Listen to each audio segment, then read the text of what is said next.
हरे Krishna everyone. सो जो आज हम करने जा रहे हैं, आज हम करेंगे दामोदर अष्टकम का paragraph number 3, that is our Kartik course. और इससे पहले हमने फर्स्ट 2 पैराग्राफ्स कर लिए हैं, तो लेट्स स्टार्ट विद मंगलाचरण। नमो विष्णुपादाय कृष्णपृष्ठाय भूतले श्रीमते भक्तिवेदांत स्वामीति नामिने नामस्ते सरस्वते देवे गौरवाणी प्रचारिणी निर्विशेष शून्यवादी पाश्चात्य देशतारिणी। जय श्री कृष्ण चैतन्य प्रभु नित्यानंदा श्री अद्वैत गदाधर शिवासादि गौर भक्त वृंद की। हरे कृष्ण कृष्ण कृष्ण हरे हरे, हरे राम राम राम हरे हरे, हरे कृष्ण कृष्ण कृष्ण हरे हरे, हरे राम राम राम हरे हरे, हरे कृष्ण कृष्ण कृष्ण हरे हरे, हरे राम राम राम हरे हरे। सो उससे पहले हम एज अ रूटीन हम दामोदर अष्टकम पहले गाएंगे। So it is here it goes. नमामीश्वरं सच्चिदानन्दरूपं लसत्कुण्डलं गोकुले भ्रजमाना यशोदाभिलोकदावमानं परामृष्टिमत्यन्तो धृत्यकुपेया रुदन्तं मुहुनेत्रयुग्मेन्मृजन्तं करं भोजयुग्मेन सातनेत्रं महोश्वासकं त्रिरेखाकण्ठा स्थितिग्रेव दामोदरं भक्तिबद्धम् इति दृश्यलीलाभिरन्नकुण्डे स्वघोषनिजत्यामाख्यापयन्तम् तदीयेषु भक्ते जितत्वम् पुनः प्रेम सत्त्वाश्रता वृत्तिवन्दे वरं देव मोक्षं न मोक्षाविधिं वा नाचन्यवृणेऽहं वृषयादिह इदं ते वपुर्नाथ गोपाल बालं सदा मे मनस्य विरसन्त किन्ने इदं ते मुखं भोज आत्मनिलेरो वृतं कुन्तले स्निग्धि कवच गोप्या महोच्चुम्बितं बिम्बरेखारक्ताधरं मे मनस्या विरास्मां लक्ष्यलाभे नमो देव दामोदर अनंत विष्णु प्रसिद्धा प्रभु दुख जलाग्निमग्नं कृपा दृष्टि वृष्ट्यादीनं बतातु गृहानेशमग्मग्य मेधाश्रीदृश्या कुबेरात्मजो बुद्धिमुते व्यद्वत्ता तव्यमचितो भक्ति भजो कृतौ च तथा प्रेम भक्तिं स्वकामे प्रयच्छ न मोक्षे गृहो मे अस्ति दामोदरे नमस्ते दाम्ने स्वरिति दीप्तिधाम्ने त्वदीयोदयाथ विश्वस्य धामे नमो राधिकाय त्वदीया प्रियाय नमो अन्तलीलाय देवाय तुभ्यं नमामीश्वरं सच्चिदानन्दरूपं लसकुण्डलं गोकुले भ्रजमाना। सो आज हम इसका थर्ड पैराग्राफ करने वाले हैं। दृश्यलीलाभिरन्नकुण्डे स्वघोषनिजन्थमाख्यापयन्तम् तदीयेषिताजेषु भक्तिजितात्वं पुनः प्रेम शतावृतवन्दे। तो इसका अर्थ है, जो ऐसी बाल लीलाओं के द्वारा गोकुल वासियों का आनंद सरोवरों में डुबाते रहते हैं और अपने ऐश्वर्य ज्ञान में मग्न अपने भक्तों के प्रति ये तथ्य प्रकाशित करते हैं कि उन्हें भय आदर की धारणाओं से मुक्त अंतरंग प्रेम भक्तों द्वारा ही जीता जा सकता है, उन भगवान दामोदर को मैं कोटि कोटि प्रणाम करता हूँ। सो जैसे कि हमने कहा कि भगवान को जो है आप किस किस प्रकार आप भगवान को पा सकते हैं, आप भगवान को प्रेम से पा सकते हैं। सो आपको कोई ऐसा हमारे को कोई ऐसे विधि विधानों का फॉलो नहीं करना होता। बेसिकली अगर हम भगवान को प्राप्त करना चाहते हैं तो भगवान ने हमारे लिए कोई रूल्स एंड रेगुलेशंस नहीं लिखे। लेकिन बेशर्त ये उनके लिए है जिनके हृदय में भगवान के लिए ऑलरेडी वो स्पॉन्टेनियस लव का शावर जो है वो चल रहा है, वो already as a river flow कर रहा है भगवान रूपी ओशन, वो परम आनंद की तरफ। जैसे गंगा जी, जमुना जी, वो फ्लो करती रहती है, फ्री फ्लो। आप उनको रोक दोगे, कुछ डैम भी लगा दोगे, तो वो इधर से या उधर से फ्लो करती हुई ओशन की तरफ जाती है। मतलब आप उनको रोक नहीं सकते और वो चलती जाती है। तो ये उन भक्तों के लिए है जिनका ऑलरेडी हृदय इतना द्रवित हो चुका है, बिल्कुल माखन की तरह पतला हो चुका है कि लड्डू गोपाल आएंगे और वो माखन को चुरा के ले जाएंगे। या उनका हृदय इतना प्रेममयी हो चुका है कि कुछ भी, कोई भी परिस्थिति, कोई भी परिजन, कोई भी ऐसी एनवायरमेंटल कंडीशन, कुछ भी उनको वो रोक नहीं सकता। तो उन जैसे भक्तों के लिए जो है कोई विधि विधान नहीं होते। लेकिन जैसे हमारे अंदर जो कृष्ण भक्ति है, जो भगवान कृष्ण का प्रेम है, वो सुप्त अवस्था में सो रहा है, तो हमें क्या करना है, उसको जागृत करके उसको भगवान की तरफ ले जाता है। तो हम जैसे बद्ध जीवों में जो सिर्फ अपनी फैमिली लाइफ में, अपने प्रोफेशनल लाइफ में, अपनी सारी मुसीबतों में, डिसीजेस में ऐसे बंधे हुए हैं ना, कि हम कहते हैं अरे पहले ये तो सॉल्व हो जाए, फिर हम देखेंगे कि भगवान का भजन तब कर लेंगे, पहले ये चीज तो ठीक हो जाए, पहले ऐसा तो हो जाए। तो हम लोगों के लिए जो है ये विधि विधान है। एनीथिंग एंड एवरीथिंग जो आपको भगवान के सानिध्य में ले जाए वो भक्ति है। लेकिन क्योंकि हमें वो चीज समझ ही नहीं आती, हमारे में वो ज्ञान चक्षु नहीं है, ना वो प्रेम लोचन है, वो प्रेम का सुरमा जो हमने अपनी आंखों में नहीं लगाया हुआ, वो उत्तम कोटि के भक्तों ने लगाया हुआ है। तो वो देख के वो भगवान के प्रति एकदम आकर्षित होते हैं। जैसे मैग्नेट होती है, वो आयरन को एकदम अट्रैक्ट कर लेती है, हमें वो चीज है ही नहीं, हम भगवान इतने अट्रैक्टिव है पर हम अट्रैक्ट ही नहीं होते, क्यों, हम में जंग लगा हुआ है। और वो जंग हटाने के लिए क्या होता है, ये विधि विधान होते हैं, इसलिए हमें इन विधि विधानों का फॉलो करना पड़ता है। तो भगवान कहता है एक्चुअली ये विधि विधान फॉलो करके आदर भय, क्योंकि ना भक्ति के 4 स्तर होते हैं। पहला स्तर जो होता है भक्ति का, वो ये होता है कि पहले हम डर के करते हैं, अरे मैं ये नहीं करूंगा तो मेरे को नरक जाना पड़ेगा। जैसे हम सुनते हैं कि अगर आप ऐसा नहीं करोगे नरक जाओगे, 28 तरीके के नरक हैं। तो पहला स्तर जो होता है डर के, पहले डर के हम भक्ति करते हैं।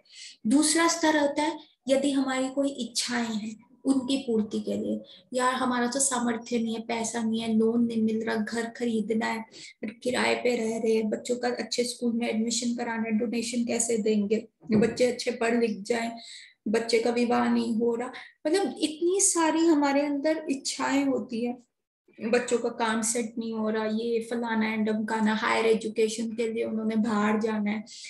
तो मल्टीपल इच्छाएं होती है, तो हम भक्ति करते हैं कि हमारे जो है ना डिजायर्स फुलफिल हो जाए। भगवान तो मोस्ट पावरफुल है, तो वो हमारे डिजायर्स फुलफिल कर रहे हैं। तो ये आता है कर्म, कर्म कांड आता है। फिर थर्ड आता है रिस्पॉन्सिबिलिटी। जब हम दीक्षा ले लेते हैं तो एज अ, हमें अपने गुरु महाराज को हम वाउस देते हैं, हम उनको वचन देते हैं कि हाँ हम इतने माला का जप करेंगे, ठाकुर जी की सेवा करेंगे, ये एकादशी व्रत धारण करेंगे, मतलब जो भी हमारे गुरु महाराज हमसे कहते हैं। और दीक्षा के समय जब गुरु महाराज हमारी रिस्पॉन्सिबिलिटी लेते हैं और हम जो गुरु महाराज को कहते हैं शरणागत होकर उनके दिए हुए जो वाउस होते हैं, जो उनके इंस्ट्रक्शंस होते हैं, उनको फॉलो करते हैं, वो भी एज अ रिस्पॉन्सिबिलिटी कि भैया मेरे गुरु महाराज ने कहा है तो हो गए। और फोर्थ आता है प्रेम। जब हम भगवान को प्रेम से करते हैं, जब हमारी कोई इच्छाएं नहीं होती, हमें बस भगवान से लाड लड़ाने का मन करता है, हमें बस स्पॉन्टेनियसली प्यारा रहता है। अब जैसे छोटा बच्चा होता है, वो कोई भी इच्छा अपनी माँ की थोड़ा ना अभी पूरी करेगा, ना वो कमा के आएगा, ना वो कोई पैसे कमा के आ रहा है, ना वो माँ के लिए कुछ खरीद रहा है, बस वो स्माइल कर देता है और वो ऐसे कर देता है, तो माँ को उसके ऊपर वैसे ही प्रेम आ जाता है, लाड आ जाता है। उसकी छोटी छोटी चप्पलें देख के, उसके छोटे कपड़े देख के, वो स्कूल भी जाता है तो भगवान, तो उसके जो बॉल्स होती हैं जिनसे वो खेलता है, टॉयज हो गए, या बहुत सारी ऐसी चीजें जो रखी होती है बच्चे की यूज की, तो माँ देखती है उन चीजों को और वो कहती है वाह मेरा बच्चा, मेरा लड्डू, मेरा सो सोना, सो मेनी थिंग्स ये होता है। तो वो एक स्पॉन्टेनियस लव होता है। तो जब वो हमें भगवान के प्रति आता है, वो प्रेम, वो आनंद जिस पे होता है, वो एक्चुअल भक्ति होती है। एंड तब रूल्स और रेगुलेशन नहीं होते। इन 3 स्टेजेस में हमेशा रूल्स एंड रेगुलेशंस होती है। तो हमें देखना हम किस स्तर पे, क्या हम डर के भक्ति कर रहे हैं भगवान की, नहीं हमें नरक नहीं जाना, हमें हमें निम्न योनि में नहीं जाना, अगला जन्म भी मनुष्य का मिल जाए, अच्छे घर में मिल जाए, डिजायर्स में जा रहे हैं कि अगला जन्म हेवन में जाए, या टाटा बिरला अंबानी के यहाँ पैदा हुए, ऐश्वर्य में पैदा हो, या हम रिस्पॉन्सिबिलिटी से कर रहे हैं कि गुरु महाराज ने बोला तो इसलिए। तो हमें धीरे धीरे अपना स्तर बढ़ाकर उस प्रेम स्तर पे आना होता है, और प्रेम में वो स्पॉन्टेनियस होता है जब कोई बंधन नहीं होता। जैसे रिवर ओशियन की तरफ आराम से फ्लो करता है, वैसे हम भी फ्लो करते हैं। भगवान कह रहे हैं कि देखो ऐसे भक्तों के साथ क्या होता है, ऐसे भक्तों के साथ जो है भगवान लीलाएं करते हैं, ऐसे भक्तों के साथ आदान प्रदान होता है लीलाओं का। और इस आदान प्रदान में आपने देखा कि छोटे से कृष्णा आ रहे हैं, भगवान है, लेकिन योग माया की आवृतना जो आवरण पड़ा हुआ है उनके ऊपर, तो भगवान अपनी भगवत्ता भूल गए हैं यहाँ पे, और भगवान को लग रहा है नहीं मैं तो इनका बच्चा हूँ। तो नंद बाबा भी आते हैं, कहते हैं कृष्ण जाओ मेरी चप्पल लेके आओ। तो अभी कृष्ण थोड़ा सा ही चलना शुरू किया है, तो पेरेंट्स तो देखते हैं कि हमारे बच्चे में ग्रिप आई है कि नहीं हमारा बच्चा। तो यही सारे माइलस्टोन यशोदा मैया और नंद बाबा भी अपने बच्चे में देखना चाह रहे हैं। तभी वो कृष्ण को कहते हैं जाओ नंद बाबा की चप्पल ले आओ, बाबा को जो है वहां जाना है, काम पे जाना है, तो आप ले आओ।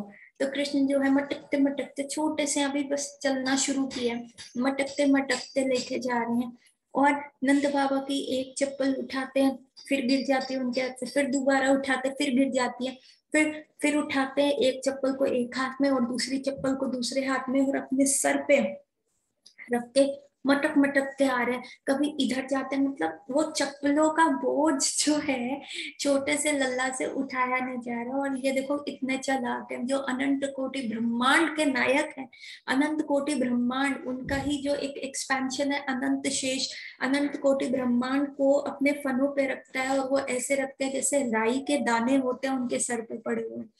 तो वो कृष्ण से नंद बाबा की चप्पल नहीं उठाई जा रही, और मैया और बाबा उनको देख के लाड लड़ाते, हाय देखो कैसे मटक मटक के आ रहा है, चप्पल कभी इधर गिरता है कभी उधर गिरता है। तो ऐसी लीलाओं से जो है उन्होंने अट्रैक्ट करा सबको।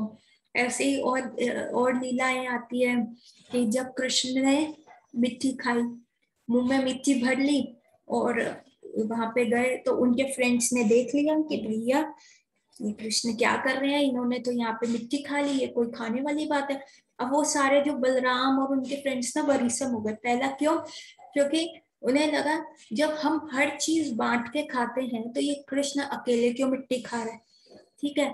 दूसरा इसलिए क्योंकि देखिए हमारे आचार्य इतने रसिक रसिक रीजंस देते हैं कि बलराम और उनके फ्रेंड्स ने जाके यशोदा मैया से क्यों कंप्लेंट करी। तो पहला रीजन मैंने बताया कि कृष्ण जब हर चीज बांट के खाता है तो अकेली मिट्टी क्यों खा रहे हैं, ठीक है। सो दूसरा उनका ये रीजन था कि पूतना जो थी अभी 6 दिन का लल्ला था तब पूतना आई थी, और उसने अपने स्तनों पे विष लगाया था और लल्ला को पिलाया था।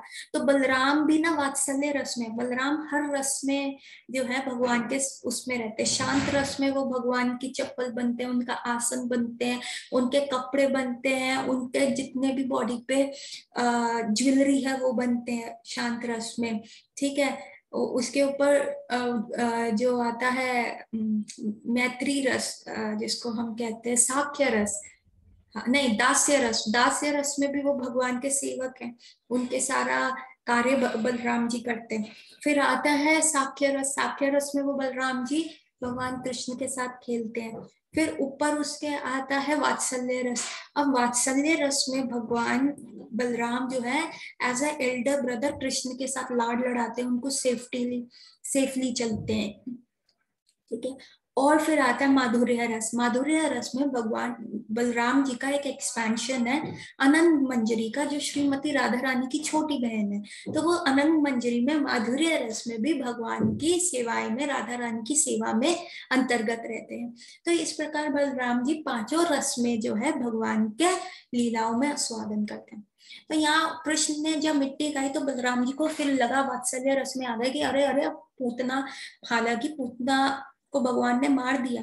तो बलराम जी भी भगवान की भगवत्ता भूल गए, उनको अपना वो छोटा भाई लगा और उनको लाड आया कि है पूतना आई थी, कहीं उसके स्तन का विष यहाँ तो नहीं गिर गया हो और लल्ला जो है ये मिट्टी खा रहा है और कहीं उसका दिक्कत ना आ जाए, कहीं वो बीमार ना पड़ जाए, कहीं डिसेंट्री ना हो जाए, कहीं डायरिया ना हो जाए। तो बलराम जी भी यही सोच रहे हैं, तो इसी उससे मैया को कंप्लेन करने गए। और तीसरा रीजन जो आचार्य बताते हैं वो बहुत अच्छा बताते हैं। अब बलराम जी जो है उनका एक्सपेंशन है अनंत शेष। अब अनंत शेष अनंत कोटि जो है ब्रह्मांड को अपने सर पे धारण करते हैं, अनंत कोटि ब्रह्मांड जो है, तो वो पृथ्वी को भी अपने सर पे धारण किए हुए हैं। अब क्या हुआ कि अब जब वो पृथ्वी को अपने सर पे धारण किए हुए हैं तो एक टाइप से पृथ्वी जो हो गई अनंत शेष की भार्या हो गई, मतलब वाइफ हो गई। और अब बलराम जी कह रहे हैं कि तुम कैसे से हो, तुम्हें शर्म नहीं आती, अपनी बड़े भाई की बीवी को तुम चुंबन ले रहे हो, उनको खा रहे हो, तुम ऐसे कर रहे हो। ठीक है, तुम जब वराह अवतार में आए, जब पृथ्वी को पानी में डाल दिया गया था, तब तुमने उसको अपनी नाक पे उठा लिया। चलो मैंने उतना सह लिया कि चलो ठीक है उसको जरूरत थी। ठीक है, जब तुम वामन रूप में आए, जब तुम बलि महाराज के साथ वो कर रहे थे, तुमने अपना विस्तार करके पृथ्वी के ऊपर चरण धर दिया, मेरी भार्या के ऊपर चरण धर दिया। चलो मैंने वो भी स्वीकार कर लिया, मैंने कुछ नहीं कहा। लेकिन अब तो तुमने हद ही कर दी, अब तुम माटी को लेके जो हो अपने मुख में धारण कर रहे हो।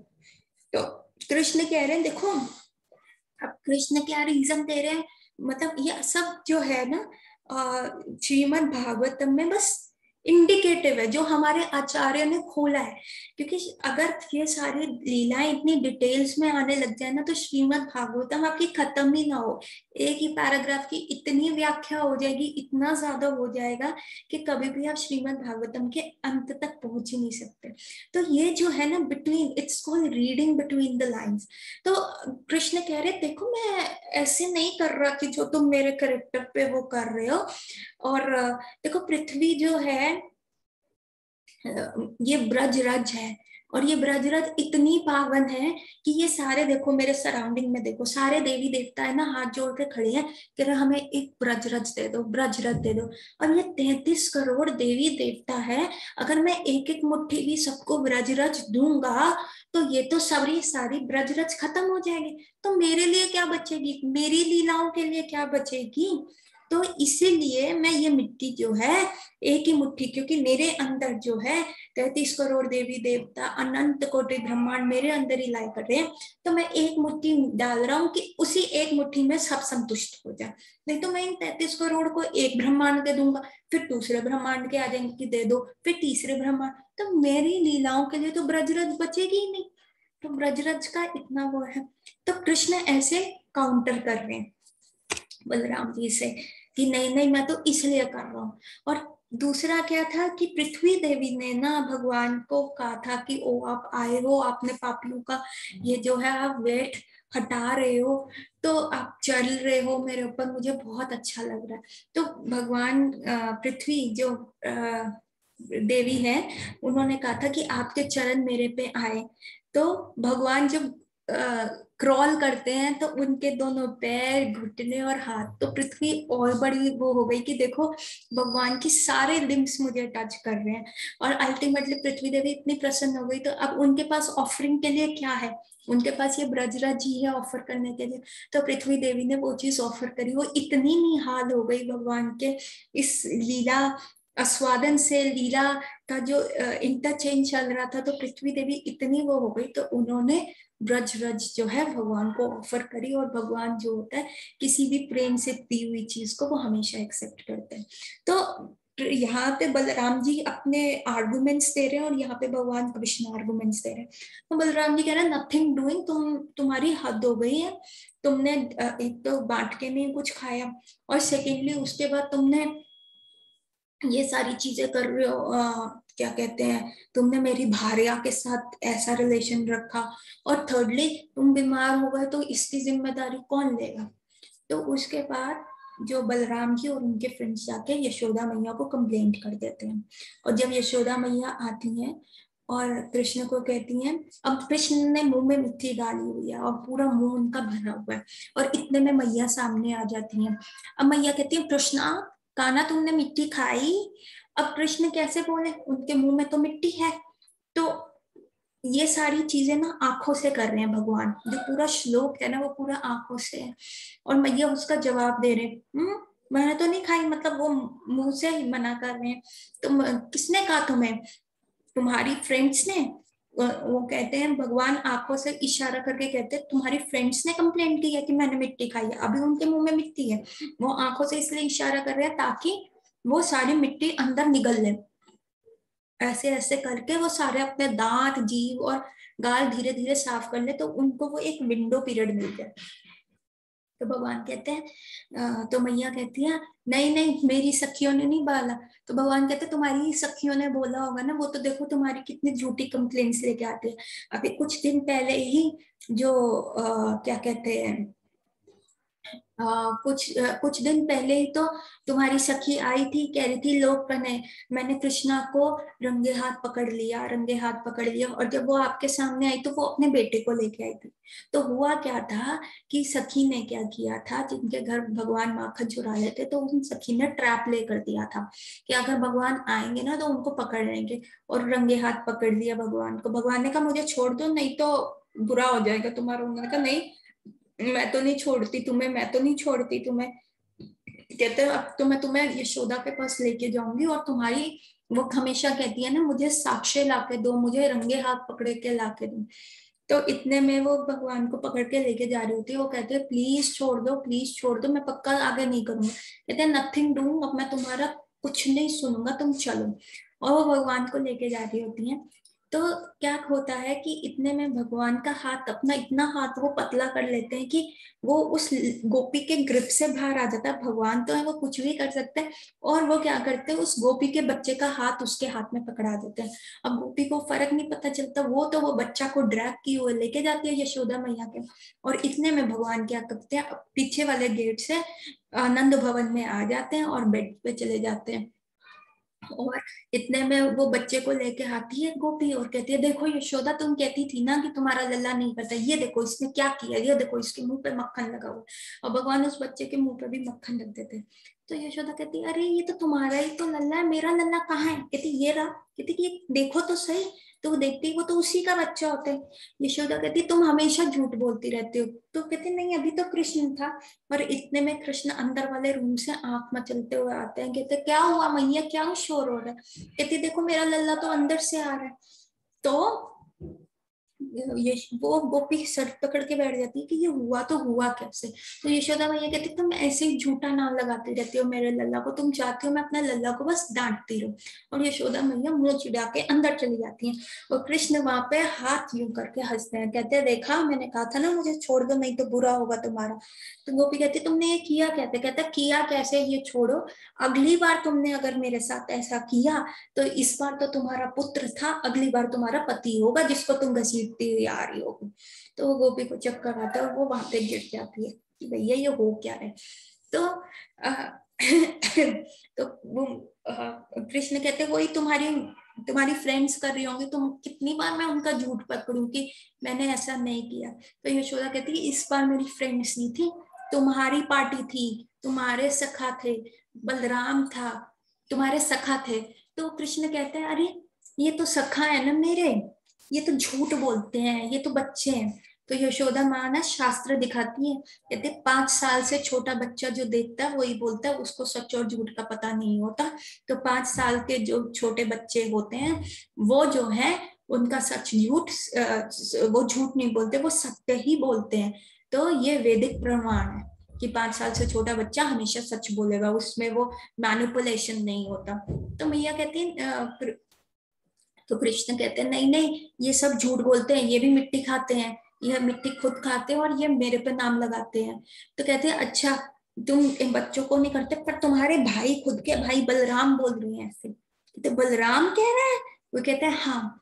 तो वो आंखों से बता रहे हैं कृष्ण मैया को कि ये बलराम तो बहुत खराब है मैया, तुम कहती हो कि भेजती हो कि मेरा हाथ पकड़ के जाए ये वृंदावन में, ये बिल्कुल ऐसे मेरी रक्षा करे जैसे पलके जो है आंख की रक्षा करती हैं। पर ये ऐसा भाई होए तो किसी को दुश्मनों की कमी ना होए। कहते क्यों। कहते देखो ये मेरे को बार बार बोलते रहते हैं कि मैया गोरी है, बाबा गोरे हैं और तुम काले हो, तो सोचा है कृष्णा तुम क्यों काले हो? तो मैंने तो कहा हाँ कोई बात नहीं, क्या पता मैया को कुछ हो गया होगा, मैं इसलिए काला हो गया। मैया कहती मैं रात को पैदा हुआ था तो इसलिए शायद मैं काला हूँ। कहते नहीं, तुम्हें तो हम बाजार से खरीद के लाए हैं, तुम्हें बता नहीं रहे। कहते तुम ऐसे मत बोलो बलराम, मेरे मैया है बाबा है। वो कहते नहीं नहीं, तुम्हें तो मॉल से खरीद के लाए हैं इसलिए तुम काले हो। तो सबको ऐसे बोलते रहते हैं कि मैं अडॉप्टेड हूँ, मैं अडॉप्टेड हूँ, मेरे को खरीद के लाए हो। तुम तो मैया कहती नहीं नहीं ऐसा नहीं है, आएगा बलराम मैं उसको बताऊंगी। कहते आप बता लो, चाहे वो आपके सामने सीधा हो जाएगा पर बाहर जाएगा तो वो ऐसे ही करेगा। तो कहते हैं कि फिर, कहते मैया पर मेरे पास में इसका एक सोल्यूशन है। कि वो मैया कहती क्या सोल्यूशन है? कहते हैं मेरी ना विवाह कर दो तुम, विवाह कर दोगे ना और एक अच्छी सी लड़की से, बहुत सुंदर लड़की से, तो मेरी फिर इज्जत हो जाएगी, फिर सब मेरे को कहेंगे कि क्या हुआ काला हूं तो क्या है, मेरी पत्नी तो देख ले कितनी गोरी है। अब मैया कहे अभी छोटा सा लाला है, अभी थोड़ा दिन चलना सीखा है और देखो कह रहे मेरा विवाह कर दो। तो भैया कहती है जब तुमने इतना सोच ही लिया तो तुम लड़की भी बता दो कि कोई तुम्हारी नजर में हो तो हम बात चलाएं। तो कहते देखो वैसे तो आप किसी से भी कर दो, मेरे को कोई आपत्ति नहीं है, लेकिन क्या होता है जब विवाह होता है ना, तो एक फैमिली और दो फैमिली जो होती है वो नजदीक आती है। तो ऐसे आपके फ्रेंड्स हैं, उसमें से वो विश्वभानु महाराज बाबा के फ्रेंड है, और वो कीर्तिदा देवी जो है आपकी बेस्ट फ्रेंड है। तो क्यों ना फ्रेंड्स फ्रेंड्स में ही रिलेशन कर दो, उनकी जो लाली है राधा से मेरा विवाह कर दो। वैसे तो मेरे को इतनी पसंद नहीं है पर क्योंकि आप लोग कर रहे हो ना, तो मैया कहती है उससे क्या होगा? तो कृष्ण कहते हैं उससे ये होगा, तो मैं कह सकूंगा कि 100 वॉट अगर मैं काला हूं तो मेरी वाइफ तो देख लो वो कितनी गोरी है, तो मेरी ना इज्जत हो जाएगी। तो मैया उनके कान पकड़ती है कि इधर आ। तो ऐसे ही बातें बनाता रहता है और ऐसे ही वो करता रहता है। तो कहती हैं देखो ऐसे बलराम से तो, ऐसे भाई होने से तो ना होना अच्छा, वो भी मेरे को हमेशा ऐसा ही करते रहते हैं।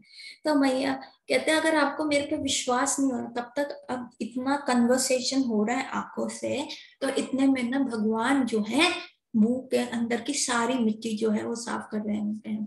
तो अगर कोई कहेगा कि उन्होंने कहा कि अगर आपको मेरे पे विश्वास नहीं तो आप मेरे मुंह के अंदर देख लो, आपको पता चल जाएगा कि मैं सच बोल रहा हूँ या झूठ बोल रहा हूँ। तो भगवान ने ना ये ऐसे प्ले किया जैसे अगर आप मेरे को कहो कि माता जी आप मेरे को कहो डॉक्टर आप ना दूध ना फ्रिज में रख देना, मैं कहा ठीक है मैं रख दूंगी। और अगली मॉर्निंग में आपने मेरे से पूछा कि आपने दूध क्या फ्रिज में रख दिया है, तो मैं कहूंगी हाँ मैंने फ्रिज में रख दिया है। और आप थोड़ी देर के बाद दोबारा पूछोगे क्या आपने दूध फ्रिज में रख दिया है, मैं कहूंगी हाँ मैंने वो फ्रिज में रख दिया। फिर आप थोड़ी देर के बाद अगर मेरे से दोबारा पूछते हो क्या आपने दूध फ्रिज में रख दिया है, तो मैं कहूंगी कि हाँ आप साक्षात जाके देख लीजिए, आप फ्रिज खोल के देख लीजिए। उसी प्रकार से उसी प्रकार से जो भगवान थे ना, उन्होंने भी मैया को कहा कि आप मेरा मुंह देख लो अगर मैंने माठी खाई है कि नहीं खाई है। तो उनको लगा कि जो दूसरा बंदा होगा जो मेरे को कह रहा होगा आपने दूध फ्रिज में रख दिया, तो वो जब मैं कहूंगी कि आप खुद फ्रिज में जाके देख लो कि मैंने दूध फ्रिज में रखा है, तो वो कहेगा नहीं नहीं ठीक है, आई ट्रस्ट यू, आपने रख दिया होगा।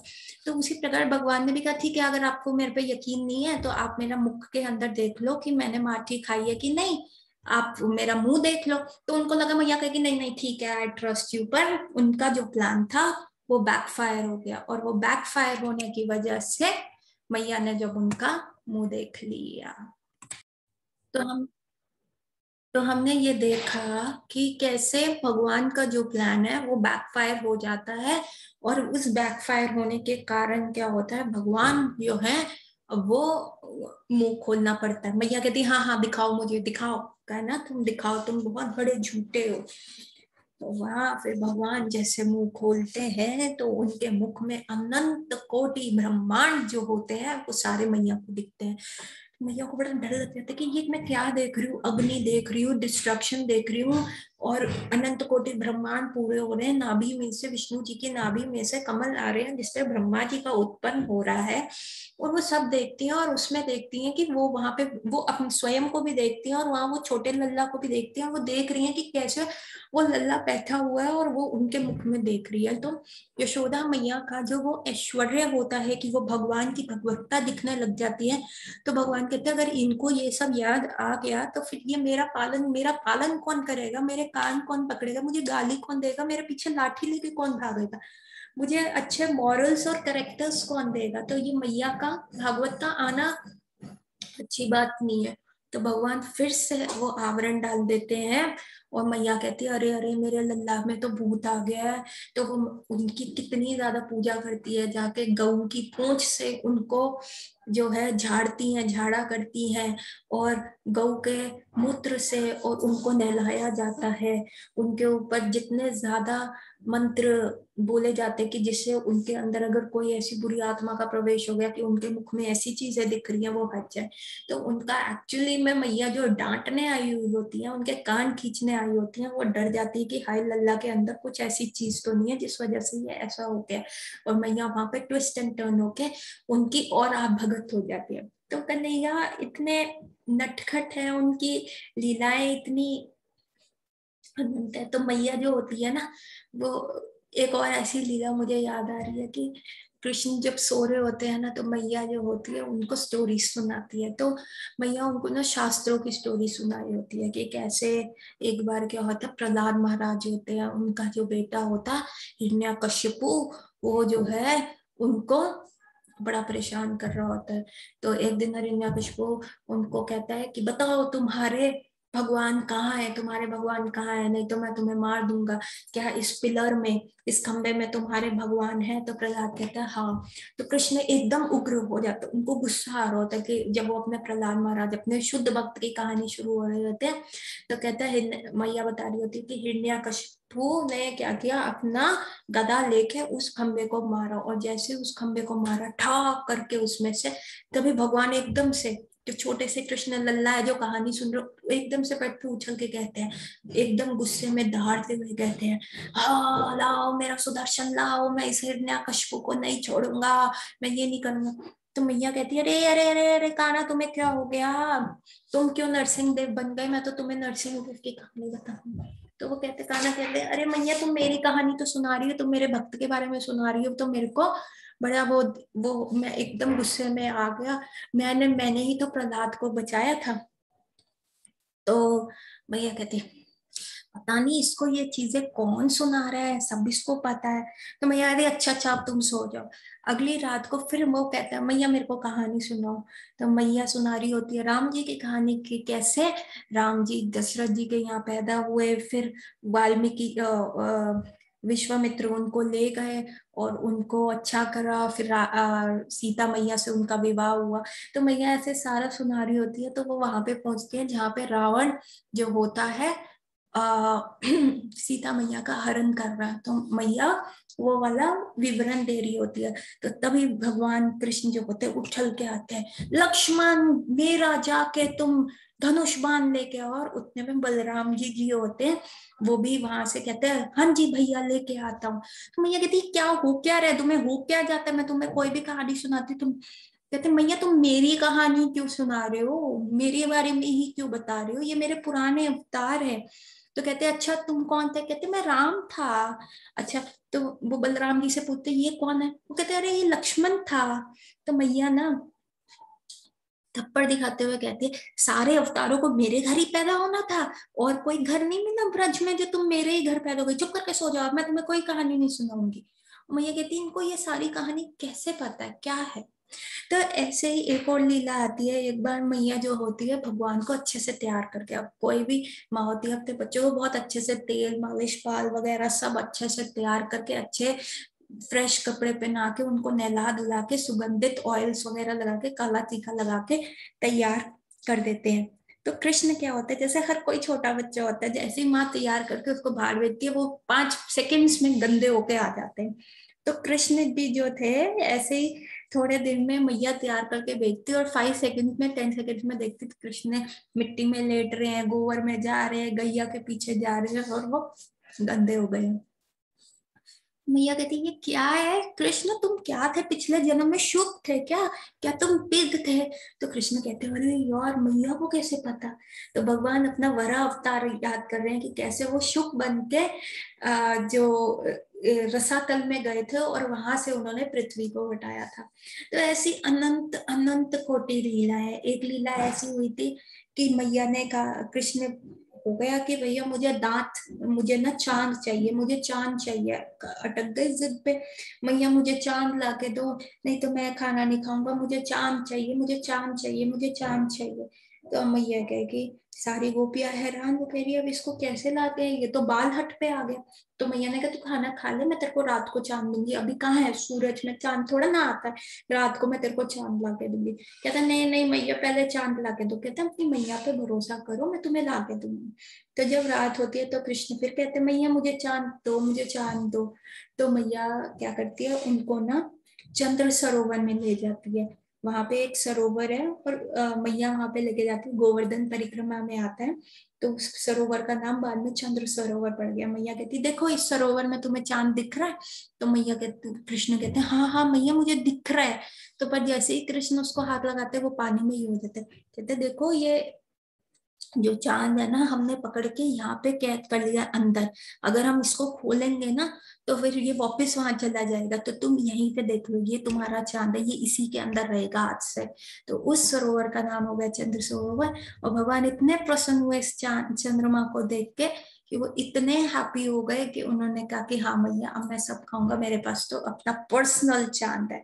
तो भगवान इतने जल्दी बुद्धू भी बन जाते थे। तो ये क्या लीला है, जो अनंत कोटि वेदों का ज्ञाता है, जिनके मुख से निकला हुआ शब्द जो है वो वेद वाणी है, वो सारी चीजें हैं। और वो ऐसे मतलब मैया के ऐसे मूर्त बनाने से कि जैसे हम कहते हैं ना वो देखो देखो देखो पेन जो है वो तोता ले गया, तोता ले गया, और हम पेन छुपा लेते हैं और बच्चा जो है वो देखता रहता है। उसी प्रकार से भगवान को भी मैया ने कहा देखो ये रहा चंद्रमा, ये यहाँ पे है। तो ऐसी अनंत कोटि लीलाएं जो है भगवान करते हैं। और ऐसी अनंत कोटि लीलाओं के द्वारा जो ब्रजवासी है वो प्रेम आस्वादन करते हैं। अब सब कहते हैं कि सबको अपना बच्चा प्यारा होता है, सब सबके लिए वो बच्चा उसका प्रेम है, तो मैया के लिए भी वो बच्चा उनके लिए प्रिय था। लेकिन ऐसा नहीं है। हम मैया का जो प्रेम था ना वो निस्वार्थ था। इस मटेरियल वर्ल्ड में जब तक बच्चा बहुत छोटा होता है, बहुत टॉडलर होता है, वो माँ पे कंप्लीटली डिपेंडेंट होता है, तो वो मैया का जो माँ का प्रेम होता है वो निस्वार्थ होता है। लेकिन जैसे जैसे बच्चा बढ़ता रहता है तो सबकी आपस में से एक्सपेक्टेशंस आ जाती हैं। जब एक्सपेक्टेशंस आ जाती हैं तो वो लव नहीं रहता, वो फिर निस्वार्थ प्रेम नहीं रहता। थोड़ा बच्चा बड़ा होता है, हम कहते हैं अरे ये स्कूल जाए, इसके नंबर अच्छे आए, ये अच्छे नंबरों से पास होगा, तो हम कहेंगे देखो हमारे बच्चे के इतने अच्छे नंबर आए। हम फैमिली में ऐसी बात बोलेंगे, हमारा बच्चा हमें प्राउड फील करा रहा है, हमारा बच्चा हमें ऐसा स्कॉलरशिप्स लेके आ रहा है, तो माँ बाप का जो है फूल जाएगा, छाती फूल जाएगी। तो ऐसा जो चीज होती है वैसी एक्सपेक्टेशंस आ जाती है। जब बच्चा और बड़ा होता है तो हम कहते हैं अच्छा सा एजुकेशन हुए, फॉरेन जाए, ताकि हम सारे रिलेटिव्स को बोल सके अमेरिका में पढ़ रहा है, ऑस्ट्रेलिया से हायर एजुकेशन कर रहा है। फिर जब उसकी नौकरी लगती है तो एक्सपेक्टेशन होती है कि अब पैसा हमें दे, घर बड़ा बनाए, अच्छे से हमें सुख सुविधा दे। फिर उसका विवाह होता है तो एक्सपेक्टेशन होती है उसके भी बच्चे हों ताकि आपको पोता पोती का सुख मिले। तो once you start having that expectations ना, तो वो प्रेम नहीं रहता, वो एक बिजनेस डील रह जाती है। लेकिन जो गोकुल में प्रेम है, जो वहां पे वो निस्वार्थ प्रेम है, चाहे वो मैया का हो चाहे वो गोपियों का हो, वहां पे जो भाव चलता है गोपियों का वो परखीय भाव चलता है। मतलब अगर हस्बैंड वाइफ होएगी ना तो वाइफ तो एक्सपेक्ट करेगी ना कि मेरा हस्बैंड मेरे को वैलेंटाइंस डे पे कुछ गिफ्ट दे, मेरे बर्थडे एनिवर्सरीज याद रखे, मुझे घुमाए, अगर मैं करवा चौथ पे पूरा टाइम भूखी रह रही हूँ तो मेरे को बाहर डिनर कराए, मेरे लिए नई साड़ी लाए, ज्वेलरी लाए। तो ये जो होता है ये शौकिया भाव होता है। तो देयर इज अ डील, और शास्त्रों के हिसाब से वाइफ को ये चीज एक्सपेक्ट करनी चाहिए। पर गर्लफ्रेंड जो होती है ना, वो उसमें ठीक हो जाती है कि जो आपका बॉयफ्रेंड है आपके साथ टाइम स्पेंड कर रहा है। तो जो भाव है ब्रज में, इसलिए वहां पे गोपियों ने भगवान कृष्ण के साथ शादी नहीं की, क्योंकि दे डोंट वांट दैट सर्किया। जैसे हमने लास्ट में कहा था, it is like a movie, है ना, ये एक मूवी है। वो सब भगवान को बिलोंग करती है, वो एक्चुअली सब भगवान की भारियां हैं, पर फॉर अ मूवी, क्योंकि मूवी में ज्यादा एंटरटेनमेंट होता है ना। Real life is more entertaining than our real life. तो पीपल से रियल लाइफ इज बोरिंग। तो ये भाव कहाँ से आ रहा है? ये वहां से आया। तो योग माया जो है वो डायरेक्टर है, वो पूरा सेटअप कर देते हैं। कृष्ण जो है प्रोड्यूस कर रहे हैं और उसी मूवी में एक्टर बन रहे हैं, और सारी उनकी जो भावियां है, उनके एक्सपेंशन है, वो जो है परखिया भाव में आती है, समवन एल्स वाइज बनती है। और क्योंकि real real life is more entertaining than the real life, तो इसलिए वहां पे वो एक मूवी चल रही है, और ultimately they belong to Krishna. But उसमें क्या होता है, वो सेटअप में ऐसा होता है। और तब क्या होता है, कोई एक्सपेक्टेशंस नहीं रहती कृष्ण में। जब भगवान बाहर भी चले जाते हैं, मथुरा भी चले जाते हैं, तो गोपियों इतनी विरह की अग्नि में जल रही होती हैं कि हाय ये क्या हो गया, कैसे हो गया। परंतु उस विरह की अग्नि में जलते हुए भी वो अपने प्राण को बचाए रखते हैं कि बाय चांस कृष्ण आ गए तो उनको दुख ना हो उनको। वो जब राधा बोले, ललिता बोले, विशाखा, हम उनको दिखनी चाहिए। अगर हमें वो दिखें, अगर वो हमें देखेंगे नहीं ना, तो फिर वो दुखी होंगे। तो हम उनका दुख नहीं चाहते। तो कोई एक्सपेक्टेशन नहीं है, मतलब अपने आप को भी सोल्ड अप करके अपने लवर की हैप्पीनेस कर रहे हैं, चाहे अगला उनके साथ कैसा भी बिहेव क्यों ना कर रहे, कि कृष्ण छोड़ के गए तो वृंदावन फिर आए नहीं। तो ये जो होता है, ये भाव होता है परखिया, where there is no expectation, none at all from your lover. तो ये ब्रज प्रेम है, ये हाईएस्ट ब्रज प्रेम है। तो जैसे जैसे अभी हम आगे गोपी गीत करेंगे, उसमें ये और डिटेल में जितना हो सकेगा आदान प्रदान करेंगे। क्योंकि कई लोग भगवान के चरित्र के ऊपर इतनी चीज उठाते हैं, अरे भगवान, हम तो सब भगवान को बिलोंग करते हैं, वो तो जस्ट हम भी एक प्ले का पार्ट बने, हमें भी वो रोल दे रहे हैं, खुद हीरो बन के हमें हीरोइन बनाने का रोल दे रहे हैं। तो इट्स जस्ट द, उनका हमारे ऊपर इतना काइंडनेस है कि वो हमें ऐसा रोल प्रदान करने दे रहे हैं, और हम वो चीज प्ले करेंगे। तो ये भगवान की काइंडनेस है अल्टीमेटली। नहीं तो हमें तो कौन हीरोइन बनाएगा, कोई भी नहीं बनाएगा। तो ये भगवान की काइंडनेस है कि वो हमें हीरोइन बनने का रोल दे रहे हैं कि हाँ, तो रेन में गाने गाएंगे। और ये भगवान का करेक्टर पे क्यों उंगली करते हो? भगवान ने तो गोवर्धन पर्वत अपने छोटी उंगली पे उठा लिया, क्या हम उठा सकते हैं? हम भगवान का कभी भी ऐसे मिमिक्री नहीं कर सकते, हम भगवान को कॉपी नहीं कर सकते। पर भगवान के दिए हुए इंस्ट्रक्शंस जो है भागवत गीता में, उनका अनुसरण करके उनके सानिध्य में जा सकते हैं। तो जैसे हमने पहले पिछली क्लास में डिस्कस किया था, भगवान ने ना सबके लिए ये गेट्स ओपन किए कि कोई थोड़ा सा भी कुछ करता है, भगवान उसको एक्सेप्टेंस मोड में ले लेते हैं। हाँ ठीक है, मैं ये एक्सेप्ट करूंगा, मैं ऐसा करूंगा। तो ये भगवान की दयावान है। जैसे कि कोई अगर उनको एक्सपीरियंस करना चाहता है एक लाइट में, ब्रह्म ज्योति की फॉर्म में, तो भगवान कहते हैं ठीक है तुम वहां पे आ जाओ, कोई बात नहीं, तुम आओ तो सही मेरे पास। तो आप कितने भी नियर डेथ एक्सपीरियंस देखोगे, अगर आप ये बुक्स पढ़ोगे, जिनका भी बिल्कुल डेथ के साथ एक्सपीरियंस रहा है, वो हमेशा यही कहते थे कि हम एक टनल में से जा रहे हैं, और टनल के बाहर जो है एक व्हाइट लाइट है, और वो व्हाइट लाइट इतनी सूदिंग है, इतनी अच्छी है कि मन करता है आप सब भूल जाते हो कि क्या क्या चीज है। वो भगवान की ब्रह्म ज्योति है, वो मोक्ष, वो आपको मोक्ष देती है। भगवान कहते हैं अच्छा तुम वहां पे हो, आपको नहीं नहीं नहीं भगवान, हमें तो योगा से आपको परमात्मा और विष्णु रूप में देखना है। तो भगवान कहते ठीक है तुम वहां पे आ जाओ। तो अगर आप वैसा बचते हो, और डेथ के टाइम आपका लास्ट थॉट वो चीज होता है, तो आप वहां पे चले जाते हो। आप अनंत कोटि वैकुंठ है, वहां पे चले जाते हो। आप अगर नरसिंह देव के पास जाना चाहते हो, तो आप नरसिंह देव प्लैनेट में जाते हो। अगर आप वराह देव के पास जाना चाहते हो, आप वराह देव के प्लैनेट में जाना जाते हो। और अगर आप राम जी को चाहते हो, तो आप संकेत धाम में जाते हो। तो और अगर आपको उससे ऊपर जाना है, नहीं, हमें जो है ब्रज का शांत रस चाहिए, तो आप ब्रज में गैया बन जाते हो, ब्रज में फूल लता घास बन जाते हो, ब्रज में मटकी बन जाते हो। और अगर कहो नहीं हमें दास्य रस में जाना, तो ठीक है, ब्रज के दास्य रस में भगवान के वहां पे इतने सारे नौकर हैं, इतनी सारे चाकर है, तो आप उनमें से एक पार्ट बन जाते हो। फिर आपको नहीं हमें तो भगवान के ना जो है साख्य रस में जाना है, तो आप भगवान के इतने सारे फ्रेंड्स हैं तो आप वहां चले जाओगे। और अगर आप कहो कि नहीं हमें तो वात्सल्य रस में जाना, तो इतनी सारी मैया गोपियां जिनके यहाँ भगवान मक्खन चुराते हैं, उनकी दाई है, सब है, आप वहां जा सकते हो। और अगर आप कहो नहीं हमें माधुर्य में जाना है, तो कितनी सारी गोपियां मंजरीस मंजरीस किंकरी जो गोपियों के अंडर होती है, तो उनकी पोस्ट खाली आप वहां पे चले जाते हो। तो ये जो आता है, ये स्वरूप सिद्धि आती है, ये स्वरूप आपका क्या एक्चुअल वहां पे स्वरूप है, वो नाम जप कर करके अंदर जो कृष्ण प्रेम है वो उजागर होता है, again under the guidance of the गुरु। अपने ख्यालों पे पुलाव बनाते रहो, अपना सोचते रहो, तो कुछ भी नहीं होगा।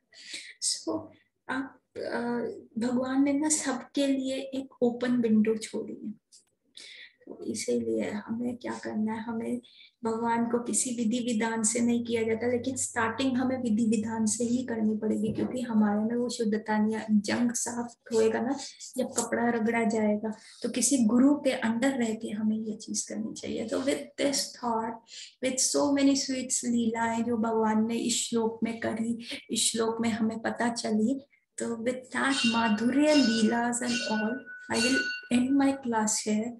और हम कल फोर्थ श्लोक करेंगे भागवत गीता इसका, श्रीमद सॉरी दामोदर अष्टकम का, and more details will come out. और ये इतना रोमांचक है, इतना अच्छा है, इतना मतलब it's a very good thing to start your day with. ये आपका पूरा डे हैप्पी रहेगा, आपके फोटो से स्माइल ही नहीं जाएगी। ये भगवान इतने नटखट भगवान है, और देखो झूठ बोल रहे हैं, और भगवान है तो देखो मिट्टी खा रहे हैं, इतना सब उनको खाने को मिलता है। तो इन सारी लीलाओं को अब हम कल देखेंगे। दामोदर अष्टकम खत्म होने के बाद हम गोपी गीत करेंगे, और गोपी गीत इस बार हम गोपाल चंपू से करेंगे, और वो कितना और चीजें खोलता है, इतना रसिक है ये चीज। और हम धीरे धीरे ट्राई करेंगे राधा और कृष्ण को समझने में, राधा और उनकी गोपियों के समझने के, कि जो हमारे दिमाग में कंसेप्शन है, क्योंकि हमारी जो इंद्रियां है, जो हमारी दृष्टि है, वो भौतिक है।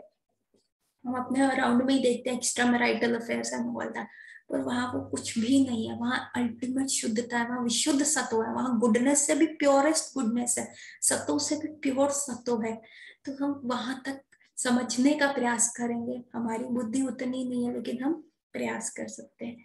So with this we will end our class here with 3 times Hare Krishna Mahamantra. Hopefully what I am trying to make you understand, जितना मेरे को आता है ना मैं आपको बताने का प्रयास कर रही हूँ। So with this 3 times we will chant Hare Krishna Mahamantra and end our class. Hare Krishna Krishna Krishna Hare Hare, Hare Ram Ram Ram Hare Hare, Hare Krishna Krishna Krishna Hare Hare, Hare Ram Ram Ram Hare Hare, Hare Krishna Krishna Krishna Hare Hare, Hare Ram Ram Ram Hare Hare. Hare Krishna everyone.